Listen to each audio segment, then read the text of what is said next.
Line Kashmir honey. அழகும் வாசனையும் கமழும் காஷ்மீர் லயன் காஷ்மீர் ஹனி. அசல் தேன் அசந்தேன். இந்தியாவில் பணக்கார முதல்வர் பட்டியலை ஏடிஆர் எனப்படும் ஜனநாயக சீர்திருத்த அமைப்பு ஆண்டுதோறும் வெளியிடும். அந்த வகையில் இந்த ஆண்டுக்கான பட்டியல் வெளியாகியுள்ளது.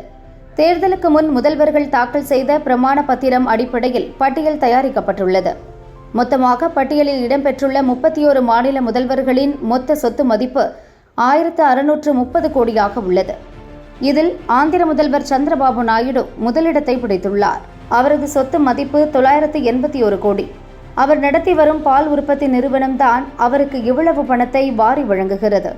இந்த நிறுவனத்தை அவர் அரசியலுக்கு வருவதற்கு 7 ஆண்டுகளுக்கு முன்பே தொடங்கியுள்ளார்.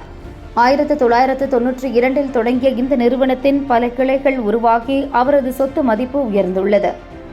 நிறுவனத்தின் பெரும்பாலான பங்குகள் சந்திரபாபு குடும்பத்தினர் வசம் உள்ளது.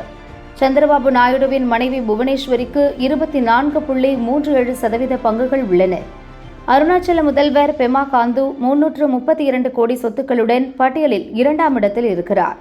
கர்நாடக முதல்வர் சித்தராமையா 51 கோடி ரூபாய் சொத்து மதிப்புடன் 3வது இடம் வகிக்கிறார். தமிழக முதல்வர் ஸ்டாலின் சொத்து மதிப்பு 8,88 லட்சமாக உள்ளது. ஸ்டாலினுக்கு கடன் எதுவும் இல்லை. பட்டியலில் கடைசி இடத்தில் இருப்பவர் மேற்கு வங்க முதல்வர் மம்தா. இவர் வசம் 15 லட்சத்திற்கு அதிக மதிப்புள்ள சொத்துக்கள் உள்ளன.